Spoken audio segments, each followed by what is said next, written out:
Good afternoon, everyone. We start the last section. That's the panel discussions. Now, I try to explain a little bit of how we organize in such a way that we have all presentation during the last 1.5 days. And now we come to the panel discussions. The reason behind that is very simple. Now, what we found out is that the study, the research on the climate change and population health is still few and not so much reliable, I suppose I would say that. And we think that would be very, very important to have a basis of evidence so that we can, based on those evidence, to provide policymaker with firm evidence so that we may hope to have some sort of plan of action after that, policy after that. So we try to explore those information from a panelist, those who are sitting here, those who came from different corners of the world, those who have a lot of experience, and we try to explore them during only 1.5 hours in order to get the foundations of direction, what should be the research in the future for all of us here as a public health associations. Yeah, that's the reason why we wanted to have these discussions. Now, to explore those kind of things is still difficult for me until now, since tomorrow night, I'm still thinking of how best I can do in order to pose questions so that those experts can be able to give us the information. Not only myself. I suppose that you will join me to raise the questions for them so that we can best explore of their experience and knowledge. So that I think I would have a cooperation from you during that last session here in only 50 minutes. Now, to start, I would I received already the bio skills of everyone expert sitting here. So I will release the information so that you know who they are and what their background experiences, and then we try to explore from them. Professor Malarao, who is sitting here, gave a very, very good keynote speaker. Professor Rao is actually the NHS Professor of International Health, University of East London in 2011. She also served as the Honorary Public Health Advisor to the Administrative Staff College in India, Hyderabad, and as the Lead Technical Advisor of UK Department International Development Scheme in Madhya Pradesh, India. She has established Public Health Operations of India's first Institute of Public Health as its founding director under the aegis of the UK Global Health Strategy, following a request from PHFI to the Departments of Health in England for her support. Prior to that, she was the head of public health workforce and capacity at the Departments of Health, London for 5 years, having led the public health capacity building strategy for England. She was previously a director of public health for many years. Throughout her career, she has been committed to developing multidisciplinary public health and bring public health teaching, research, policy, and practice close together. That's very, very important.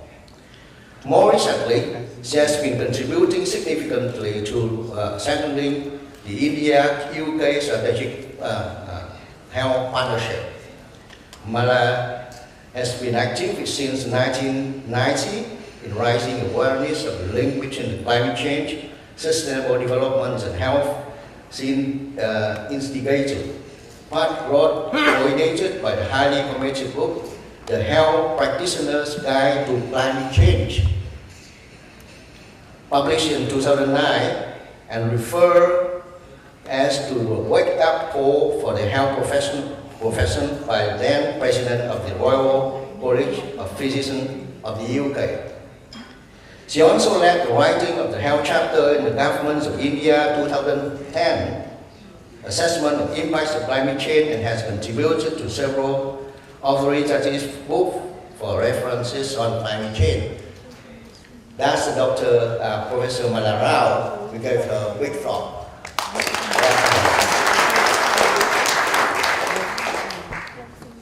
That's the right person that we can ask a lot of questions. Public health and climate change, not only in the UK, but in India. Professor Rasim Rockloff, who sat over there, Associate Professor of Epidemiology at Umia University.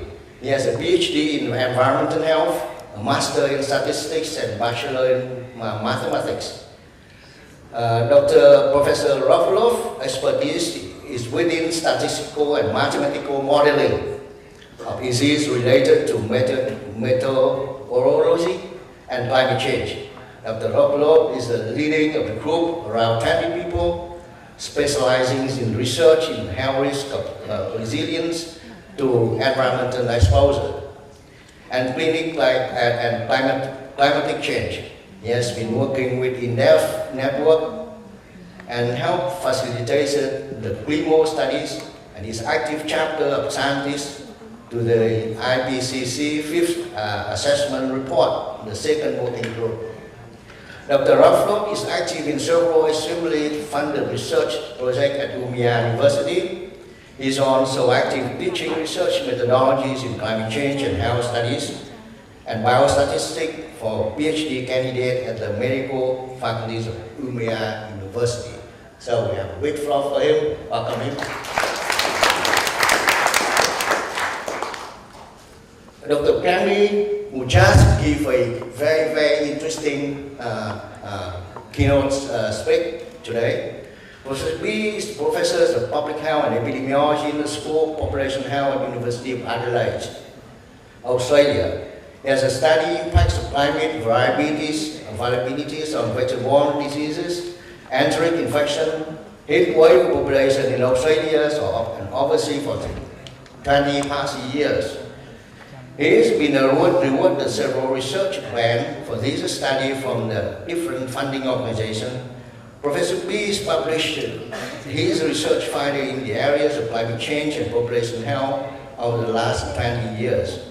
Among his many papers published in these areas, these papers cover health risk assessment due to climate change adaptation, and emergency risk response to community resilience. He has been invited to give numerous talks at various national and international conferences.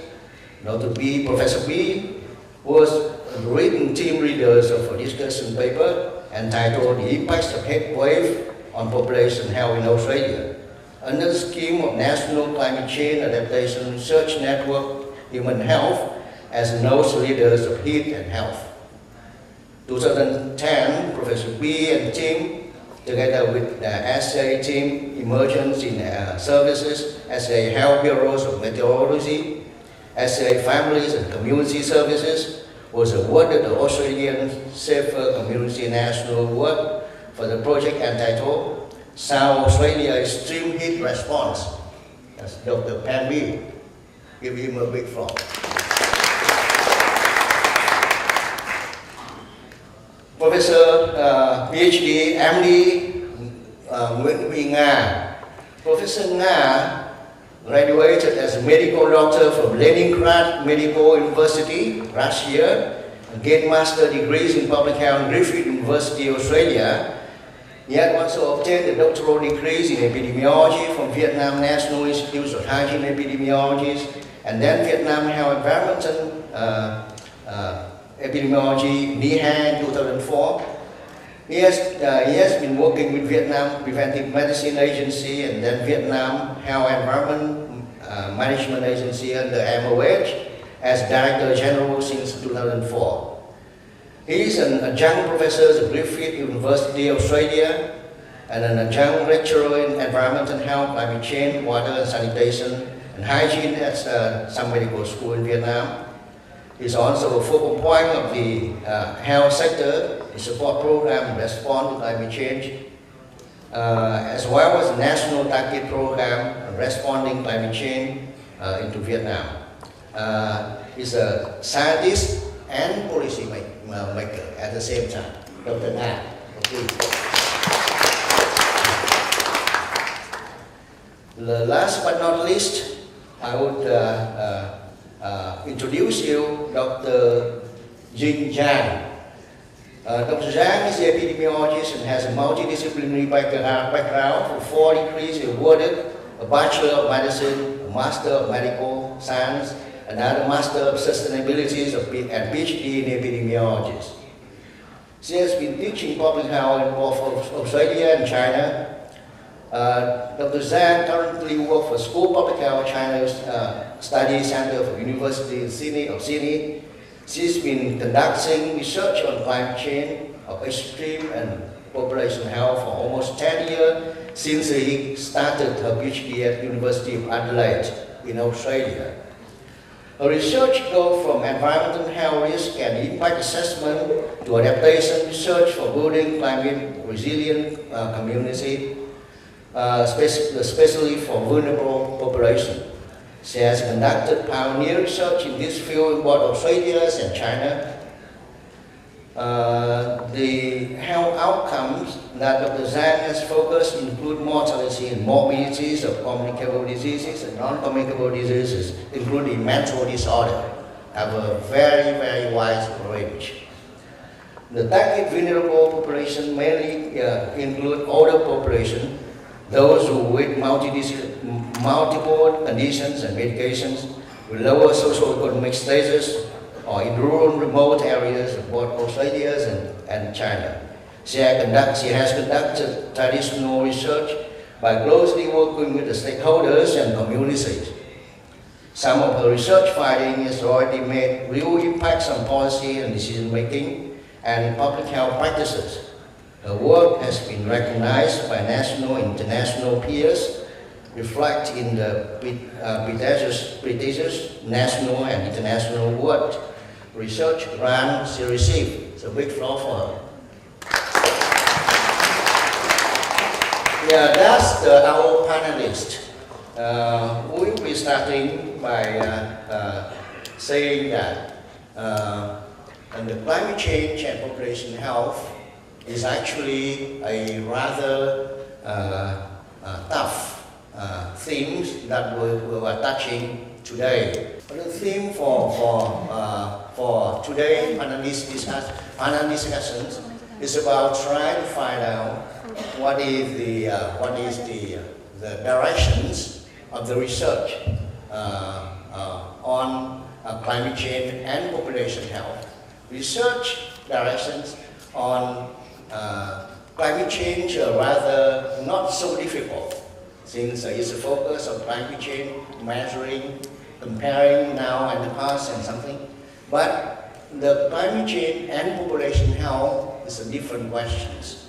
It's something like a relationship between, that's something our epidemiologists call that as a causal relationship.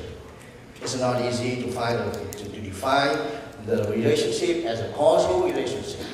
Now we have to identify that as confounders, bias, and everything. They can point out the fact that climate change is big, affecting the population health is very big. And there's a lot of confounders here, there's a lot of bias here, there's a lot of factors involved in here. And how we can say that, climate change is a cause of that? it's a tough question to myself. So I pose the questions that I'm thinking not only for this conference, but the numbers of years ago is about that. And try to find the question today within this discussion.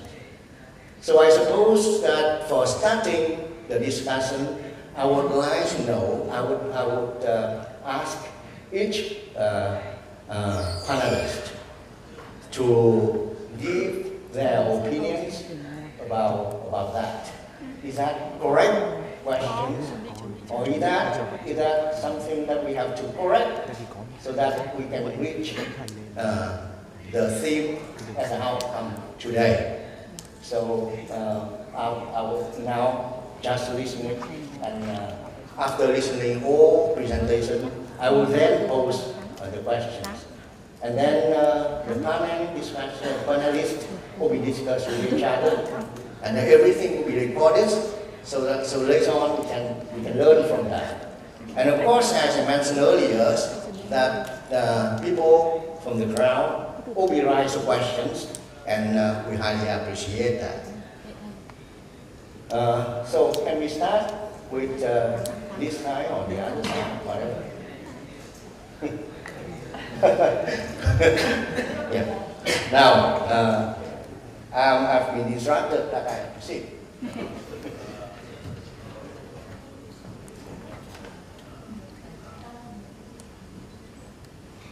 Well, I've been given this rather daunting task of being the person to kickstart this rather important and big discussion on what is the research agenda for the future.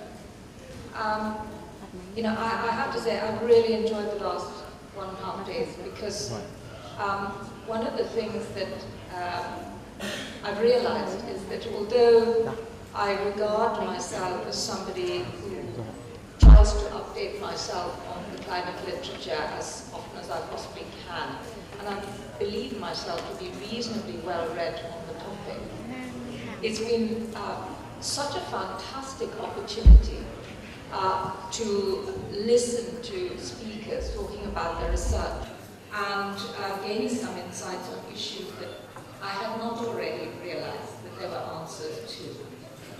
So I think the question that's being posed is, so what is the research agenda here? And I'd like to begin in the reverse, because we've got very experienced epidemiologists and modelers who I'm sure will come on to the more detailed issues of what's actually required in the way of topics. But I'd like to say the first thing about this research is to have some kind of opportunity within the Asia-Pacific region and perhaps beyond, which focuses on Asia-Pacific climate change evidence and somehow make sure that it's brought to a wider audience. Practice angle into academia, which is that I'd like to see more governments setting research agendas or helping set research agendas. Because I think with climate change, one of the issues that we must get away from is academics pursuing their lines of interest, which, you know, it's not a criticism, but that's what academics do. I think it's extremely important that governments support academics and almost lead the way, if I may say so, in thinking through what their gaps are in their adaptation and mitigation strategies and helping academics set those agendas. Because that's one way by which governments too will learn whether it's such a complex question that it would take 2 or 3 years to resolve, or whether it's a question that can be resolved quickly. It also ensures that both qualitative and quantitative research is carried out. And lastly, I'd like to say that some of the things that we heard during this conference is gathered up and makes up the first next step, if you like, of the research that's carried out in the Asia-Pacific region. Well, just to give you an example, I was interested and concerned to hear about the poor perception of risk and climate awareness that continues among the poorer sections of our society, the very ones who are vulnerable to it. And I'd like to see those sorts of issues coming to the fore in research agendas in the future. Thank you.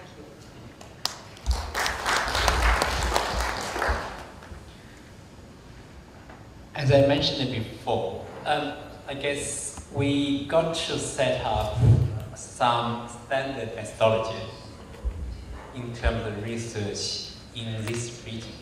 So that is one issue I raised. Because different people might have different research methodology, both quantitatively and qualitatively. So I guess probably it's a good idea for this region to set up a platform or network which we could share the research experience. We could learn from each other. So in that case, in this region, we could set up a standard methodology and the results could be consistent. So that is from research methodology perspective.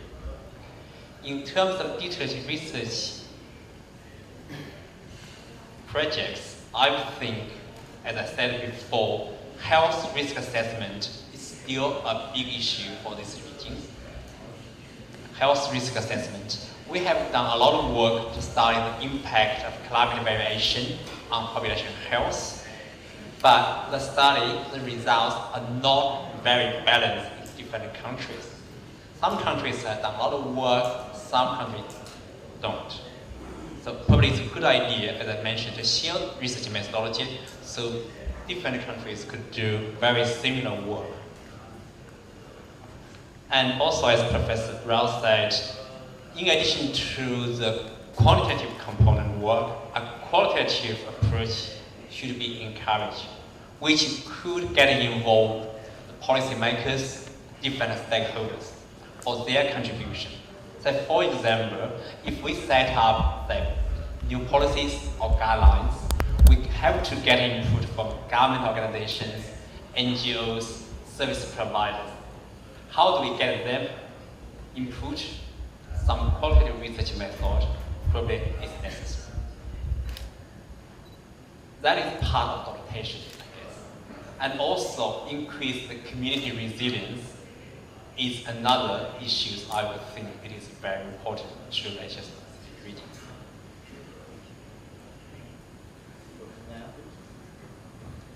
Good afternoon. As Dr. Professor Wu Anh wanted to introduce you, I am at the same time a policy maker because I have been working for Minister of Health for a long time, and I am the focal point for the health sector in the action of climate change and impact on health. And I would like to say that for 1.5 days I have learned a lot from you as your research. But you know that for me, like working in the Ministry of Health, every year we have to fight to get funding from the government, from the Prime Minister, because we have many sectors.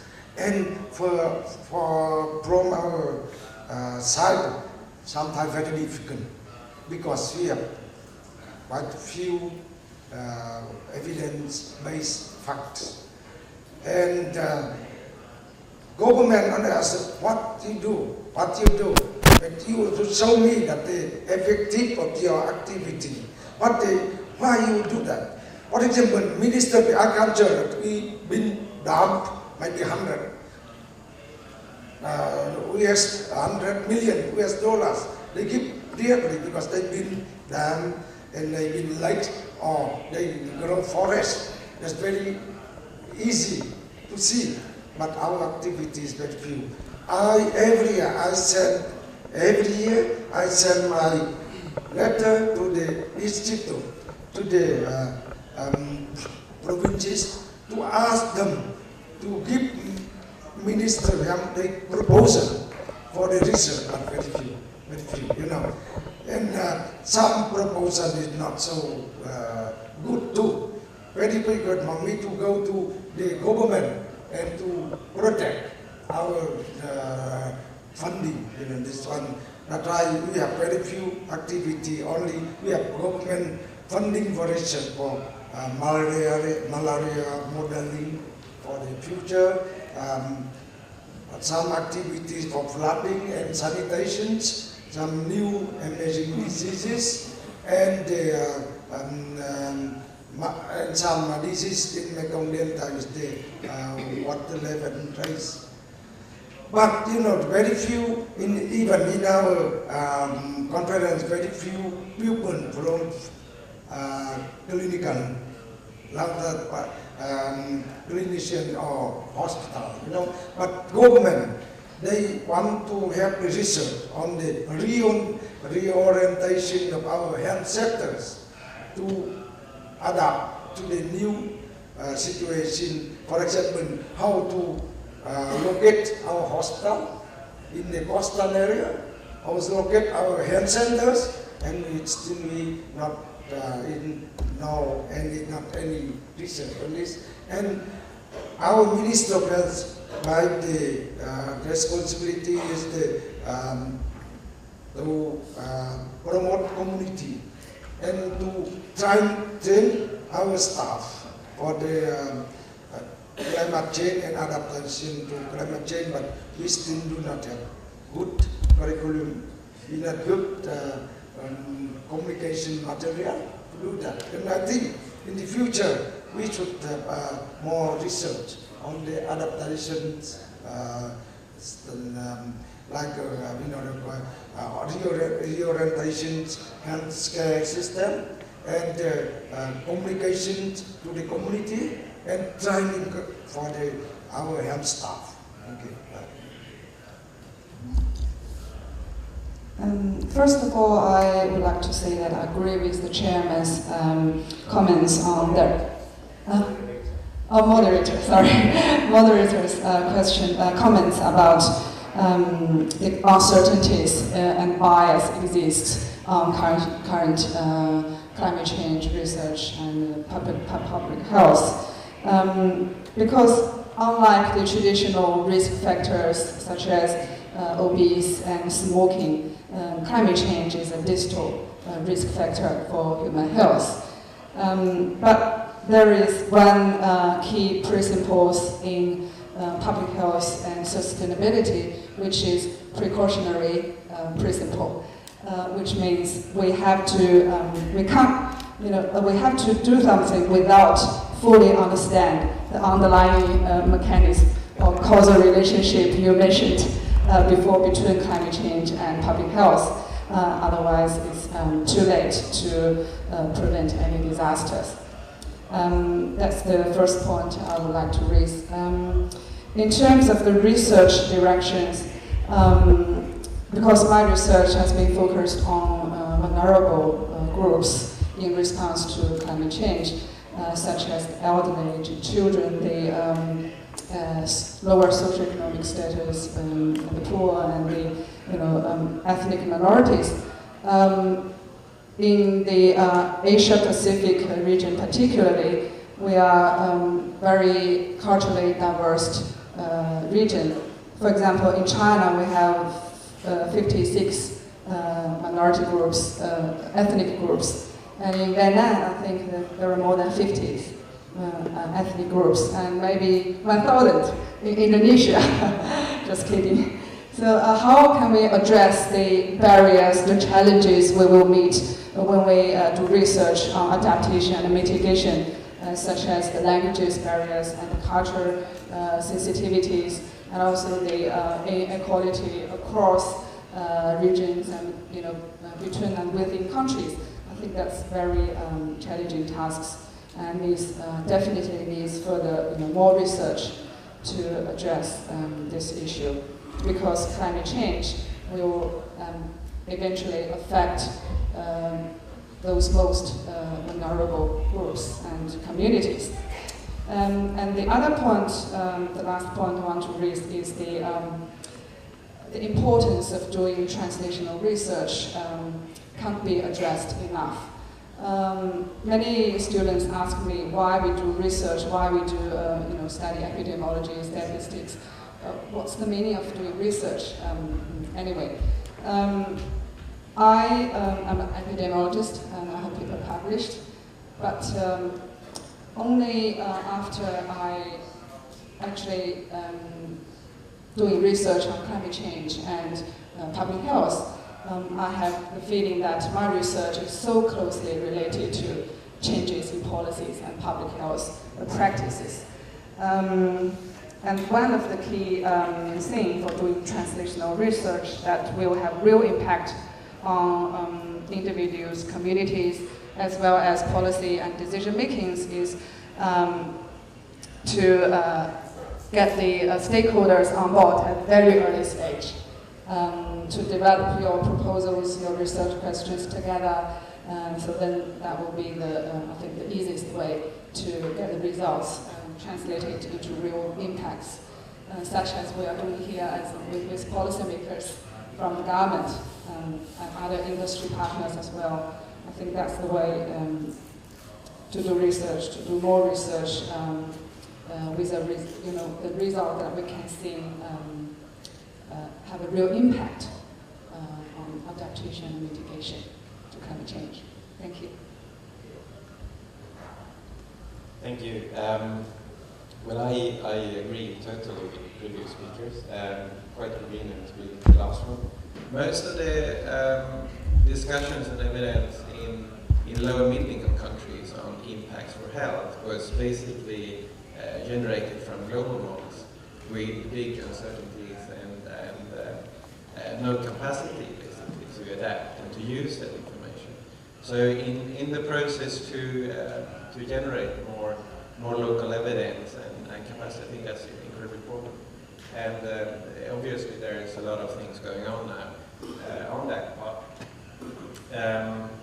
In that process, to start a dialogue with the stakeholders for identifying interventions and adaptation measures, and to use and to anchor the research with the translational perspectives, I think it would come natural. I mean, that's my experience, that when you start to know a bit more what you're actually dealing with, the translation to the society is quite rapid. There's a need for this knowledge, so it goes quite swift. There might be complexities though that we need to assess. Then looking at what's been covered over this conference, I think there's a lot of things on climate-sensitive diseases, at least for a quantitative part. Very little that actually makes that association to climate change in a more sort of robust way, which is quite complicated to some extent to attribute disease and to attribute anything basically to climate change, because climate is changing whether there is climate change or not. It's variability of climate change. Obviously we need more research on these things. We need to know how things are changing in specific locations. It's very heterogeneous in that respect. And to put these pieces together on the climate sensitive effects and the change in the climate, I guess that's one of the next steps. To know more about return values of extremes, to know more about how water flows and availability of water or crops or heat waves or different things would be in not so distant future. Another thing that's also important, I think, is to keep the mitigation, the carbon emission reduction in mind, both with respect to hospitals and the health sector, because the health sector is quite a big emitter of greenhouse gases. And if the health sector would grow in a non-green way, there would be want to establish. But also to do more research and also translate it, of course, to policies on co-benefits of a healthy green lifestyle, for example. Very important where there's co-benefits in terms of maybe reductions of air pollution,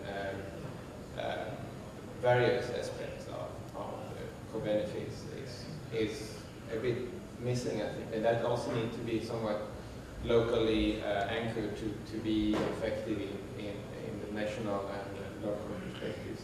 A last thing, it seems there's mostly public health researchers here, and climate is a very complicated issue, and I don't think we could solve it on our own.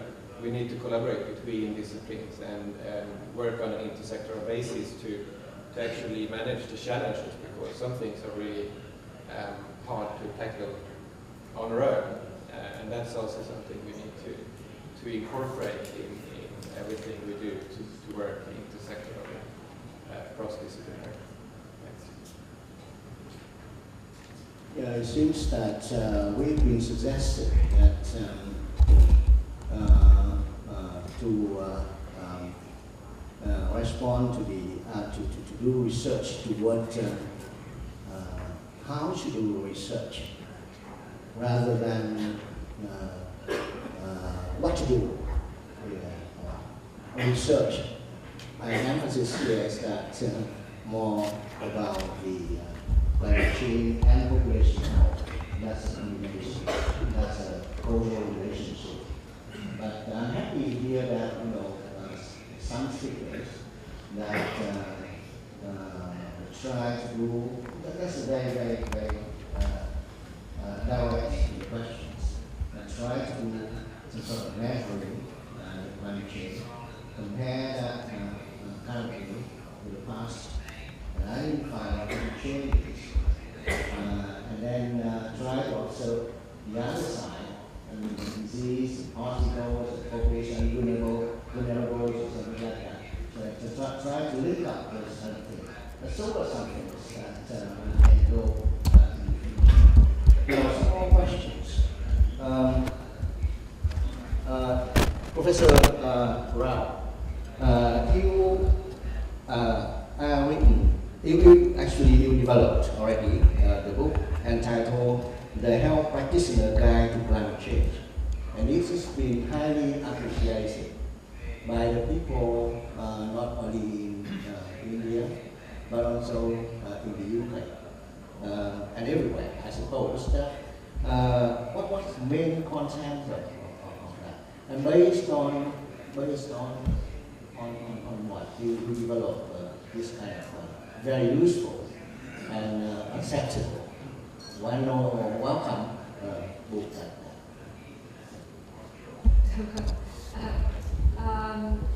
I have to say, I'd like to begin by saying I was delighted to hear that Dr. Chang has actually got a copy of the book and she's read it, so that's rather nice to know. Well, the starting point for that book was this. From the 1990s, I began to ask myself the question about what happens when fossil fuels run out and so on and so forth. And I don't know if there are people here who remember Agenda 21 of the United Nations, where sustainable development was first being discussed. I see a few people nodding here. And so I started to feel some concern about the future and climate and sustainability and health. And then I found that I couldn't articulate those concerns very well, not even to my own children. And if I ever said, well, I think we need to switch off lights in the house and use energy less or whatever, they would say to me, well, Mum, so what are the greenhouse gases then? What is all this about? And so I discovered that I was actually quite ignorant of the facts, although I knew there was something that I needed to know better. And I wasn't alone. Most health practitioners, and I mean that in the broadest sense, people who contribute to public health, did not understand the relationship between health and climate change. So in actual fact, I confess, I wrote the book for myself and people like me. I gathered together a bunch of good friends, and we decided that we would write a guide for, loosely speaking, people who regard themselves as health professionals or anybody to do with health. And we rather regret calling it the Health Practitioner's Guide to Climate Change, because there are many water and sanitation engineers who have found it extremely helpful.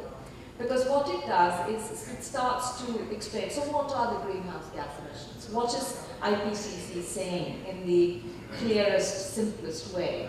But then it devotes much of the book to, so what can we as individuals do about it at a local level, in our homes, in our communities, in our at government level, in our organizations. And it makes very much, it focuses very much on the point that Joachim's just made, which is that as health professionals, our greatest obligation is to try and do something within the health service, and they are big. In any country, the health service is big, to do something about sustainability there. And secondly, to focus on the climate co-benefits of health policies. And it's particularly applicable to Asia Pacific because the other thing we haven't discussed in the course of this conference is that there are countries represented here whose major preoccupation is what do we do about maternal mortality, what do we do about infant mortality, reaching the MDG goals. There are others which may have reached those, but obesity is the big elephant in the room. The government is more concerned about that than climate change. And to bring about those synergies is what we've tried to do in that book. So that's what it's all about. Yeah, it's very interesting to hear from explanations about the book. That has been developed very early, to now it's about how many years? More than 20 years. The idea for the book has been growing for a long time, but it was finally published. We wrote it between 2007 and 2009. And by the way, the authors are extremely distinguished people, and it was published 4 years ago. So you developed that based on the firm assumption that climate change is the cause of the health problems on the populations, right? Yeah, that's a question. Yeah, we believe on that. We believe that climate change actually is a cause already. And I like the suggestion from Dr. Zhang, saying that even though we don't know things, but we have to do things, right? Yeah, that's a good suggestion. Can I just add a couple of sentences to Mala's book? Because there are so many books on climate change and population health, and her book is one of the few books I actually bought, paid by myself, and I actually read it. There are many books I bought, but I didn't read it. The book is very practical, and it's very user-friendly. Actually, I highly recommend it for those public health practitioners to have the book on her bookshelf. Thank you. Yeah, still in my mind that the statement from Dr. Na from our Minister of Health, he playing as a researcher and policymakers, right? And he's still saying that money is there, but access money will be a problem since you don't have the right reasons of how can you do, what kind of studies you can be doing, something like that. It's still in my mind around in that question. Yeah, what government will wanted to have? Yes, I think this is not only problem for Vietnamese women and other people in Vietnam. For Vietnam, is the concept of climate change and health very news.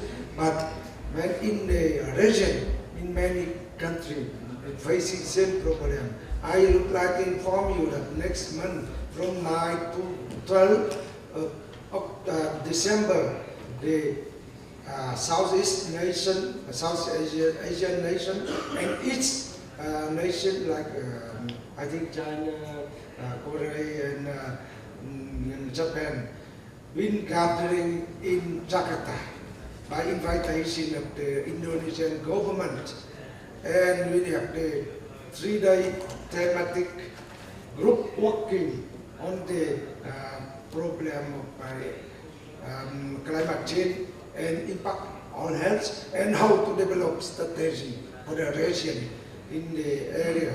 And the purpose of this meeting is to review all of the latest research of WHO on the climate change and impact on health. And I am happy that I need to bring this on our activity to the meeting too.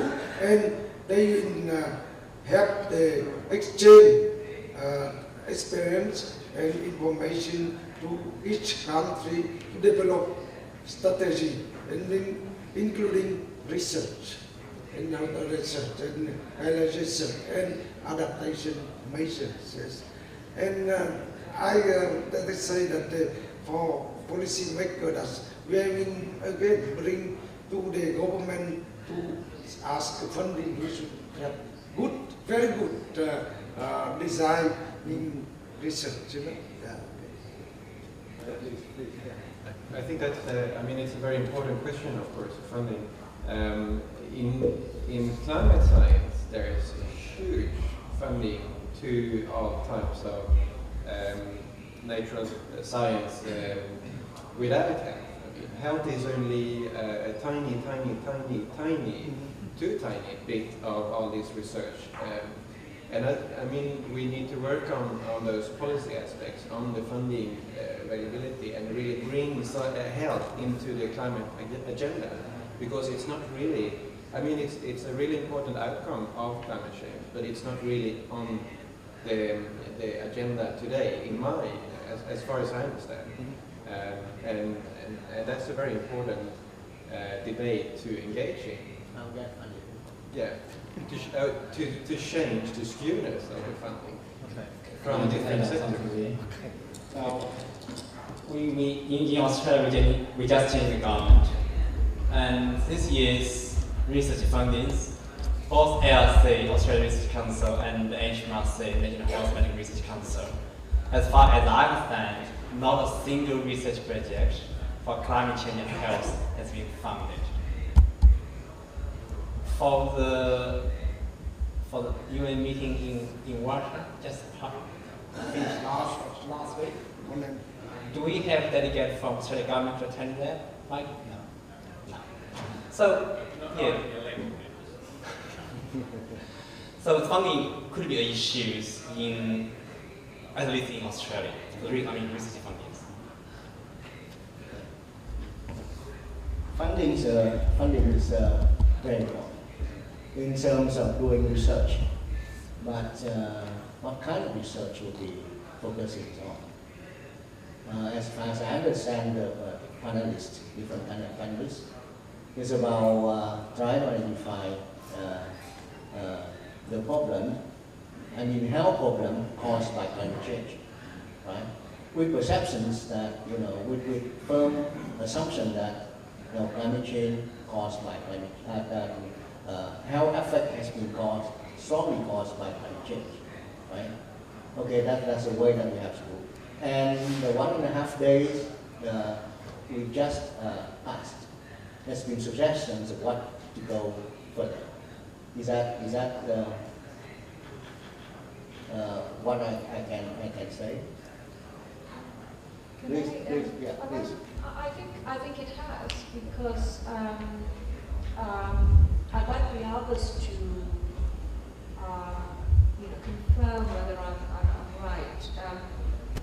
I think Joachim is right that there is a lot of funding, despite the Australian situation, in the quantitative research, not least because the Intergovernmental Panel for Climate Change is an extremely powerful, influential body. And if it supports some types of research, such as research into heat wave impacts on on health, or it could be vector-borne disease or whatever, then I think that what Joachim was perhaps reflecting, correct me if I'm wrong, is that funding streams do exist, provided that very robust and really good scientific methodologies are proposed, and those sorts of questions are responded to by researchers. I think the thing that emerged for me was how little in the way of policy analysis, and what Dr. Chang's been talking about, the issue of translational research. That's the bit that's lacking.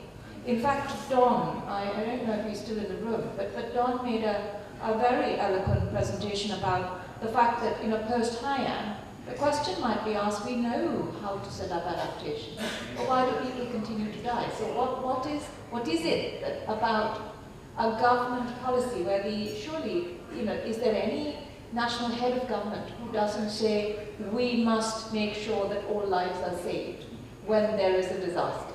They would say yes, but it doesn't happen. So that kind of policy analysis, why isn't policy translating into implementation on the ground? Why aren't lives saved? Now, if we had the hypothesis, if we went down the quantitative route, set up a hypothesis, well, no lives will be lost, so what is it about the way translation occurs at grassroots level that means that we continue to lose lives? There are other issues. Let me give an example of India. There are methods currently being tried out to improve the nutrition of populations.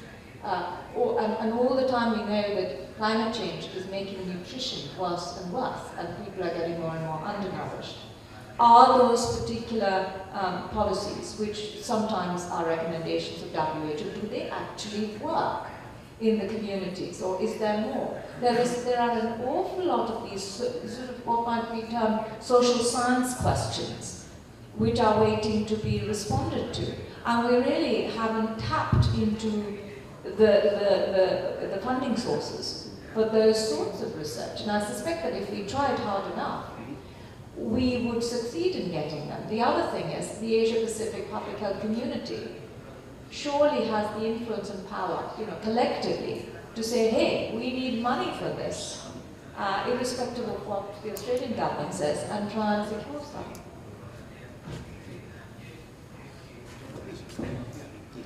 I think that's really important to push these things. And the area in itself is a quantitative field from the beginning. So to tackle that and actually embrace social sciences, qualitative methods, is really important for the outcomes and for understanding the context.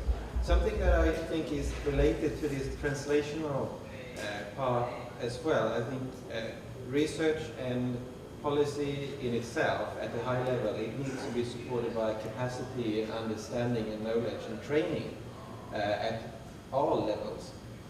So jointly with doing research and developing policies, we also need to do capacity building, training, to have joint programs of research, research training, or courses, training on adaptation, or different aspects.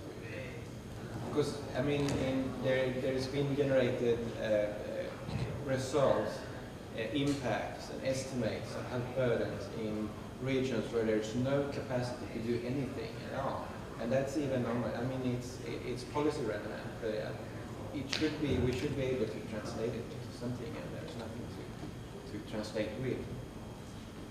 In line with that, I would just would like to mention the story that I was just discussing earlier, just the beginning of this discussion with some colleague from UNICEF, saying that even though some framework program has been developed quite well, just need someone to follow from the government side. And that's exactly that. They are still waiting and thinking about, you may correct me if I'm wrong when saying something, but actually nothing has been done. That's the issues of commitment. of the government. That's another thing that we have to think very carefully about. Since, of course, without commitment, we cannot do anything. But, that's a big problem. Suppose that the government has another things that we think in the short term they will have to solve that. And with the limitation of resources, limitation of time, and limitations of human resources, like you mentioned, the capacity buildings will need to add in or something like that. How to do all that kind of thing at the same time, and that's a big question that those developing countries like Vietnam is now facing. If someone from the audience wanted to have a question or recommendations, please go ahead. Raise your hand, and the wide discussion will be open for everyone. Please.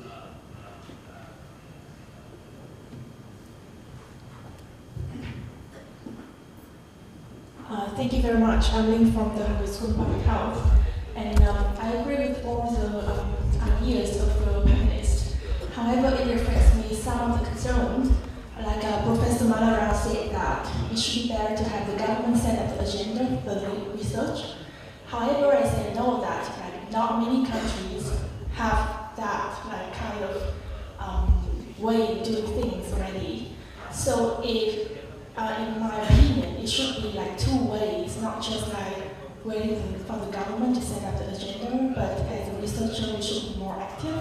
And then if being more active, so from the presentations during the last 1.5 days, it seems like all the research now concentrate a lot on the health risk assessment, which is a great start at the beginning. However, what do you think about the prospective plan for the research? Maybe what should be the research interventions for dealing with climate change and that impacts to the population health? And what is the in terms of interventions, what should we consider about the effectiveness and the cost of the intervention to be a good evidence to give to the government? And then it comes to the next question is about how we can involve as the private sector to be more involved in the policy making process. Like we as a researcher, how we do PR for ourselves, that means make it more persuasive with evidence we give. Because as a researcher, it seems like we're really good at doing the research, but how to convey the message to the government and then to persuade them, that is another question. And with the questions about involving other sectors, because climate changes have multi-sectoral impacts. So it is very difficult now, as I can see in Vietnam, it's involving other sectors. It's not always easy. So what do you think about the effective way how to involve other sectors?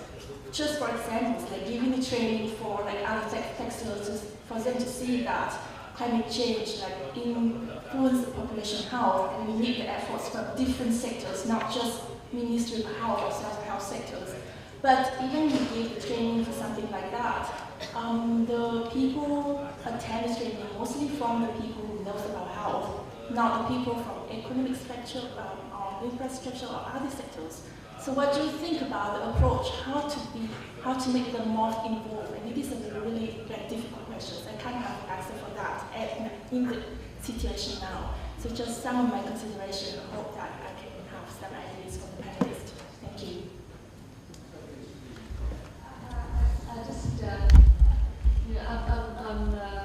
Well, thank you for those several questions that you posed, and I'm sure the whole panel will respond. But I just wanted a point of clarification.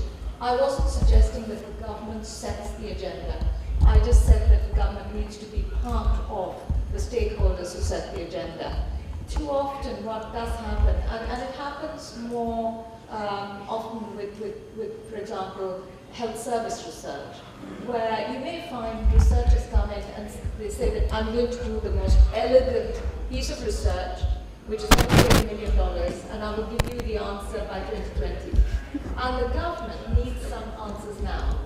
And actually, if we ask the government first, then we may know that some rapid research, which could be done despite the limitations, which gives government some responses within the next 6 months, it could be a policy review or whatever, would then be followed up with some very in-depth, highly statistically complex ways of doing the research in greater detail, if you see what I mean. So I'm only suggesting that government needs to be part of that stakeholder group that decides what a country needs. Too often, developing countries are not engaged, and you find a bunch of researchers come and do something and go away, and they don't even quite often give the results to government. And it's that I was highlighting. I wasn't suggesting it alone sets the agenda. The health intervention. In South Australia, we have set up a heat health early warning system. That is because in 2008 and 2009, South Australians experienced a horrible feeling of heat waves with increase of the mortality and morbidity, as I mentioned in my talk. So after 2009, different stakeholders, government and NGOs, the Department of Health, Department of Family and Community Service, State Emergency Service, even Department of Police Department. They think, well, it is an issue, and we got to do something. So they set up a nature disaster hazard leaders, as a health and SES, as a heat hazard leaders. And we organize an intervention. Well, the intervention is mainly targeting on the older people, elderly people. It's mainly implemented by the Red Cross. So in each summer since then, the Red Cross in South Australia, they recruit volunteers. Most of them are university students during their summer break. They do the volunteer workers, and we collect all the possible list telephone number from the older people who either died or hospitalized during the 2008 and 2009 periods. So each day, these volunteers make a phone call to the household of each 8 people, twice a day, one in the morning, one in the afternoon. So if no one picks up the phone, then police department might send a police officer going to knock the door, or even, break the door and see how it goes with that. So that was a typical example of the health intervention for heat or climate variability or climate change. For that. In addition to this, your next question for the effect, I guess this is also the example for the effective involvement of different organizations. Not only the government organization, but also the NGOs, the Red Cross and the Royal District Nurse Service, we call RDNAS. So this is quite a good combination of efforts between the researchers from us, government organizations, and NGOs, and some service providers.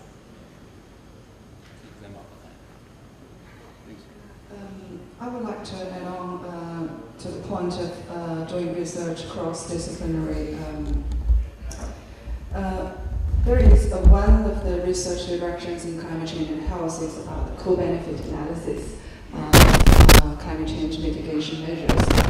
For example, one of the projects we're doing, our student doing is analyze the co-benefit of the change in transportation behaviors. For example, moving the private car drivers to the active transportation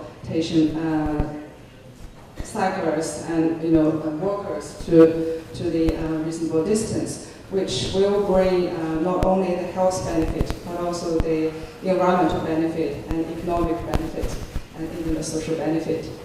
So that's one of the examples that I can give you to show that the research can be multidisciplinary and which will have the results that can convince your stakeholders and different sections.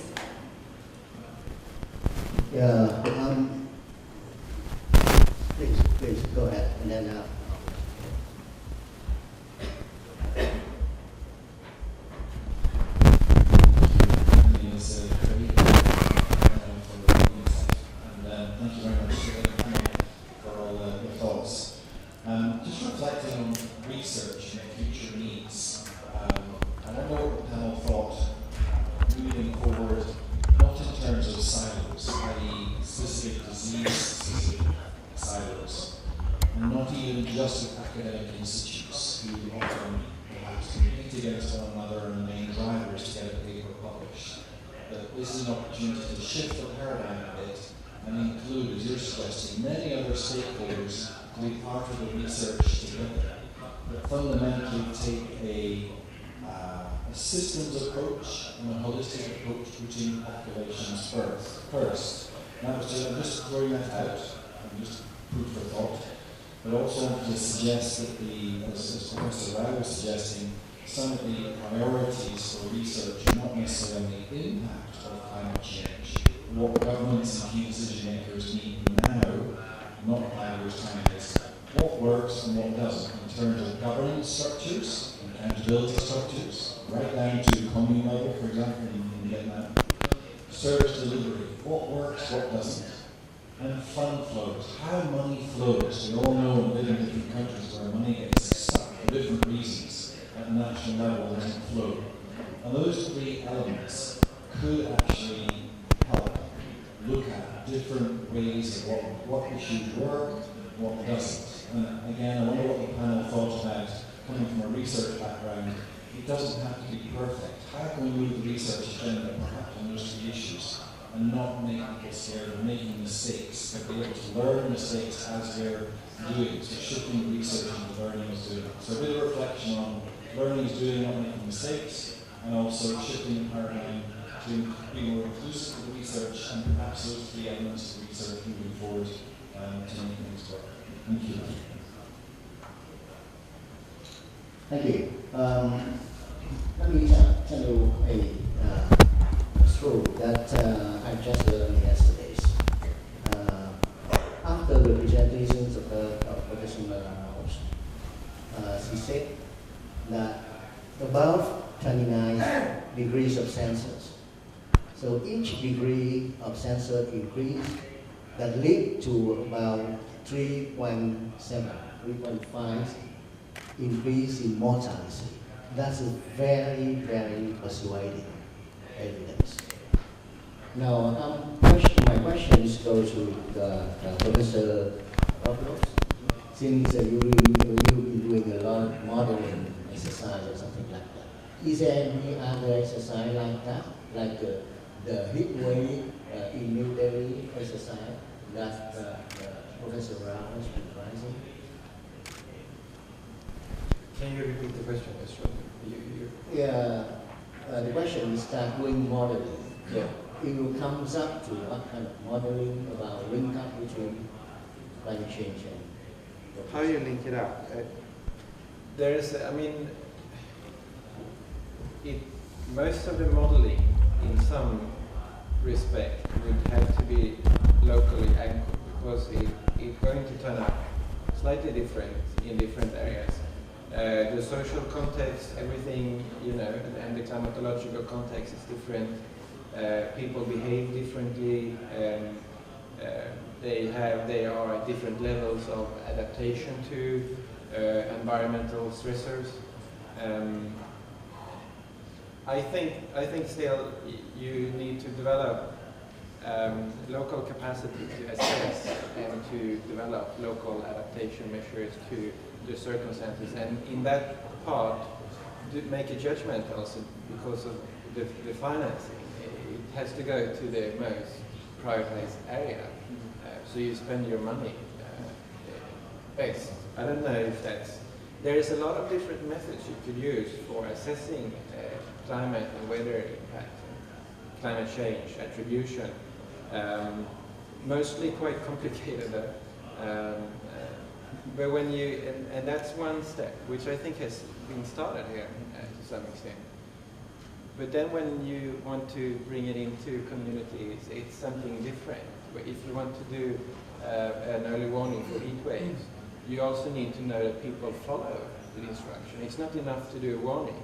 People has to change something in their behavior or perceptions. So there is so much more on the ground that's important to do than the quantitative science.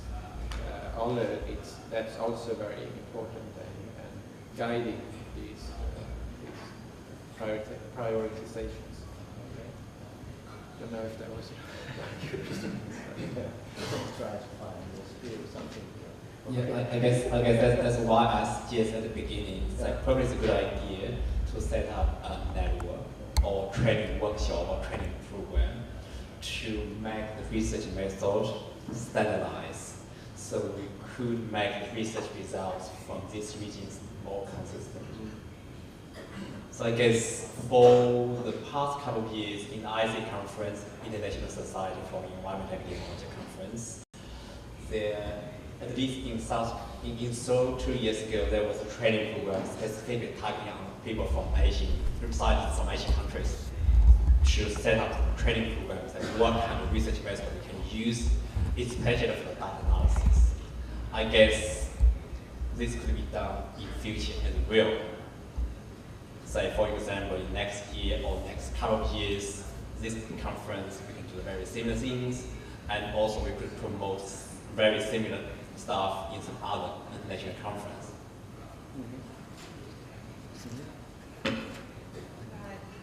On to the point of capacity building, because I teach international public health in School of Public Health in Sydney University, and the students are doing international public health because they are keen to know about the developing countries' public health issues there, which is quite different to the issues in developed countries. And in the curriculum development, we only got 2 hours lecture for climate change and health. That's the within the foundation unit study, which I think is very, very unlimited time, because many of the attendees for the conference are from School of Public Health or from universities. I think it's the time to actually thinking to develop or refine the curriculum, which more integrated with the changing environment, not only for climate change, maybe how to respond to that and what the research capacities we need. And there are some students and early career researchers here. I would also suggest that we, as in the Asia-Pacific region particularly, to set up a network for early career researchers to do more research on climate change and public health. I think I was lucky enough when I started my PhD in Adelaide. Climate change was not very popular these days. But now, with consideration of the challenges and difficulties getting into the research on climate change and health, it's better to encourage to get more younger face on board, because the research as well as the response to climate change cannot be, finished only by our own, by this generations for the future generations. So, in terms of the sustainability, we need to get more new researchers, young researchers on board. Thank you. Yeah, please, Jim.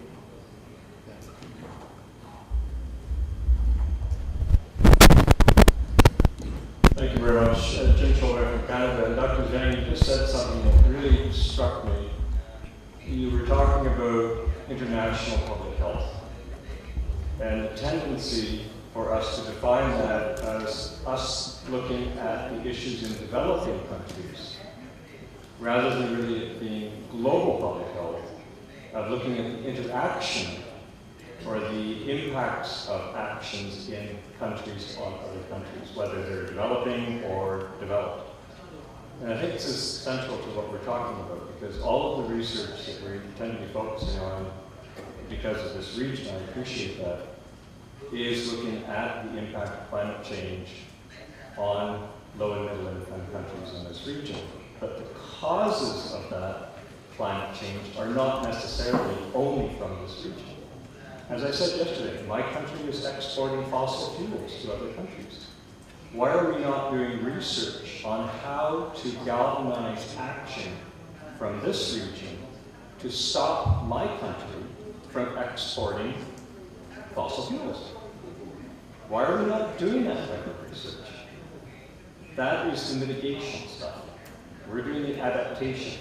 As I said yesterday, I'm very happy that we're seeing good things being done, but we're not doing yet the better things. We're not at the transformative change mode yet. And I think that that's where we need to be moving on the research, not abandoning the good research that is being done at the moment. I think we need to be shifting some of the research focus into these very transformative issues of what are the causes and how do we stop those causes? How do we bring those greenhouse gases down?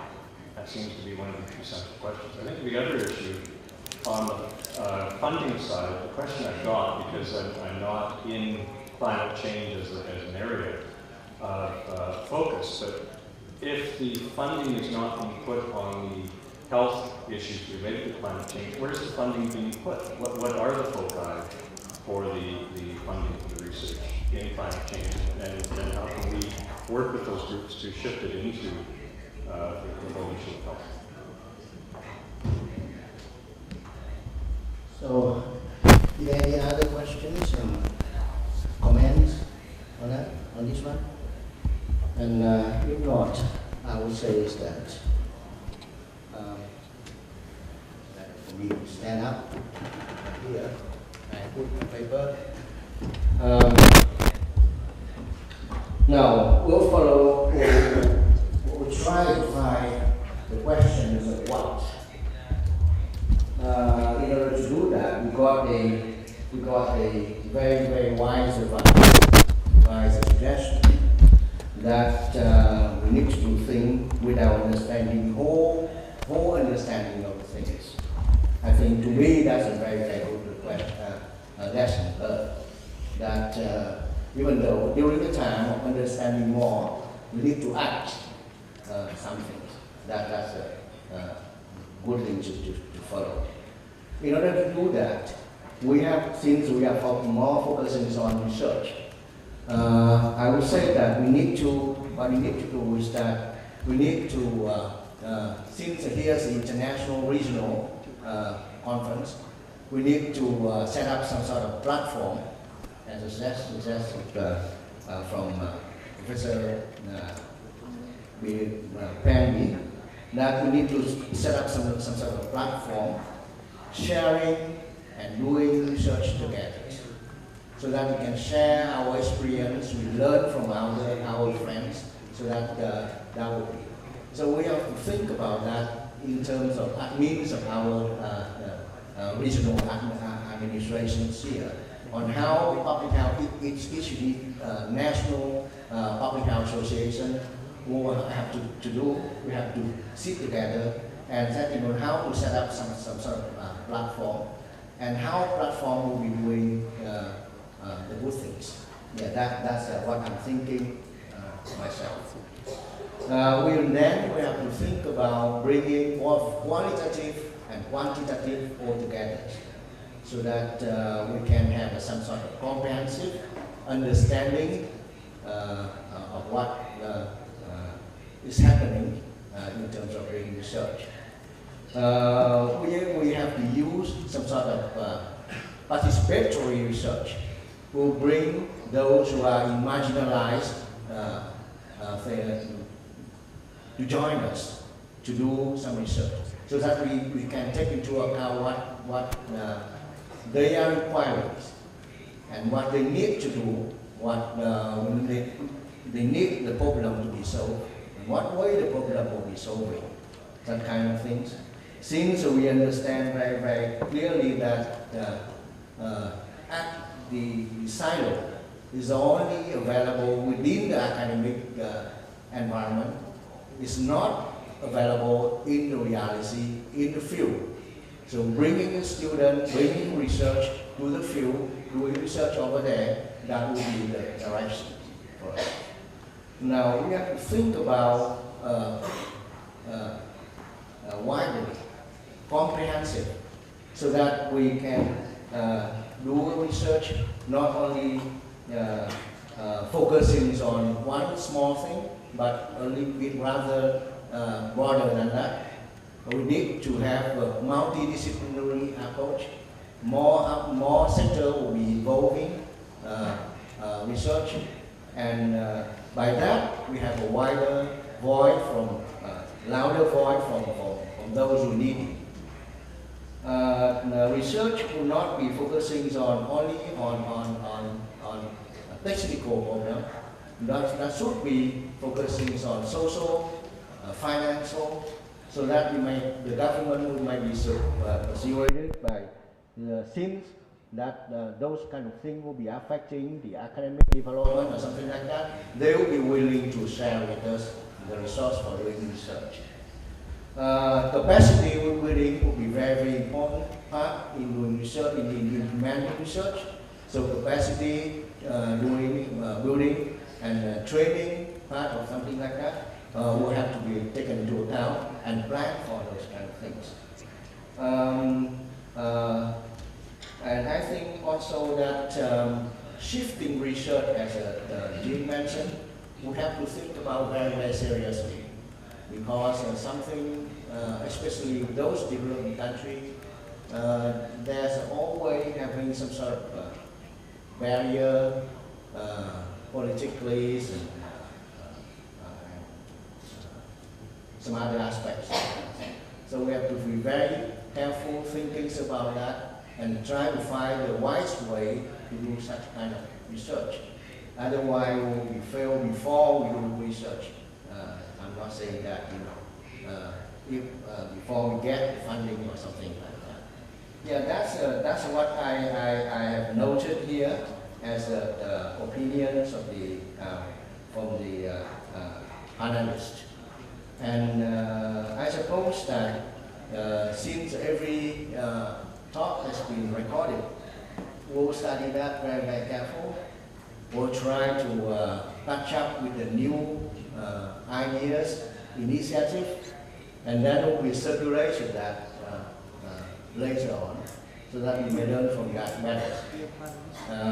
For now, since the time limited, we finish this session, and I would like to thank you all panelists for their contribution, valuable contribution to these discussions. And we hope that we still, by email or internet, we still keep in touch with you all, so that we can learn more from you and in order to share with others within the workshop. Thank you so much.